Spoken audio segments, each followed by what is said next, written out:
From my past week in real estate, we can all learn from this video. Being a realtor, broker of record, entrepreneur, it is a roller coaster ride. There's ups and downs, and if you're in real estate or run your own business and you wake up one morning and you think it's going to be a perfect day, good luck. It's going to be a bumpy ride. You're going to want to buckle in your seatbelt, strap on a helmet, and get ready for the day. Because every day, every person, every deal, sometimes every conversation can have ups and downs. So I want to talk about this past week from the perspective of myself being a broker of record in real estate in 2020. A little bit about Kacey working with buyers and reviewing all options that buyers have in all situations. And Kevin working on pricing rural properties. So these are some of the things I want to go over this past week. And I got some notes. Broker of record. This past week I have continually been working on improving our back-end system. Since we started Right Choice, at first we used to have somebody that handled this for us, and now I've taken it upon myself to do this myself. And why? Because I want to have a full understanding of how our business works, and I'm actually looking at improving it. And we've been looking at different options in the industry on how to improve this. And we just had a call this week with a Canadian company looking into how they can help our company. Actually, we've talked to a couple companies lately, and neither one of them is being utilized in our area. So we're investigating to see which one's going to be the best one. And I think that they both, and we're looking for other solutions, will offer a solution for us to improve our back end, which helps our front end, which is our realtors, which helps them better plan, succession plan for their businesses, and ultimately serve their buyers and sellers better and make a better living. This past week with Kacey and I, so some of the successes that Kacey, myself, and Kevin had. Kacey put together 2 accepted offers this week. It's amazing. Myself and along with Kacey, we put together an accepted offer for a buyer. Gabino, just shooting a video. Okay, see you, buddy. Are you coming back? Tomorrow. Okay, we'll see you tomorrow. Ciao, brother. Ciao, good to see you.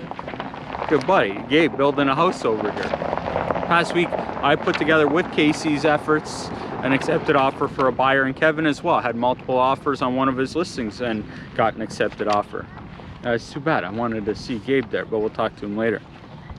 Kacey, one of the things we discussed, how important it is when working with buyers, that in every situation to explain all of their options.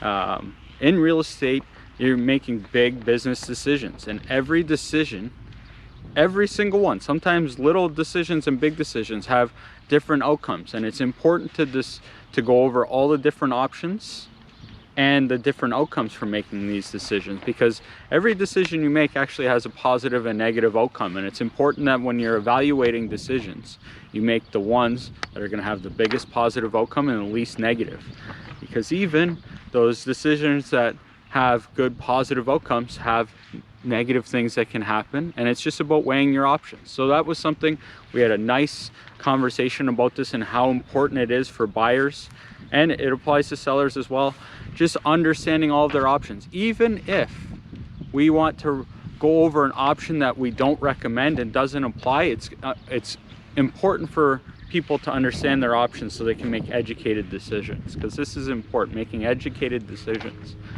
Now, with Kevin this week, something he had worked on, he was pricing out a property out in Dunnville, rural property. And pricing rural properties, it's more challenging than working on urban properties. And the reason for this is in rural areas, there's less houses. And when there's less houses, there's less sales.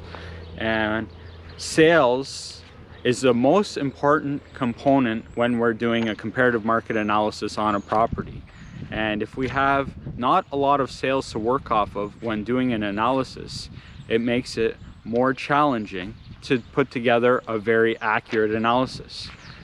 Just to break that down a little bit for you, if you're in Toronto and you're pricing a home and there's 15,000 sales on your street in the past 36 hours. Pretty easy to come up with a price on a subject property you're working on pricing. But out here in the country, in Waynfleet or Dunnville or Colborne, anywhere where there's less houses in an area, it makes it more difficult to price a home. If there's only 10 houses in a square radius of 15 kilometers, pulling some numbers, and there's only one sale in the past 6 months, it makes it more difficult to come up with solid analysis for a house. But is it possible? Of course. It's just a different approach. You got to weigh out some different things. So this is something that Kevin worked on, and it's good to know for anybody that's living in a rural area or even in an urban area, so that you can understand the differences between these. It just makes it a little bit different. So those are some of the things that happened this past week. If you learned anything from this video, I'd love to hear what you learned in the comment section below, or if you have any questions. We're dealing with a lot of things real estate each and every week, and I'd like to do my best to be able to outline them to people so that they have an understanding of what's going on. And if you have any questions, hit us in the comment section below. Myself or anybody would love to hear from you and answer your questions.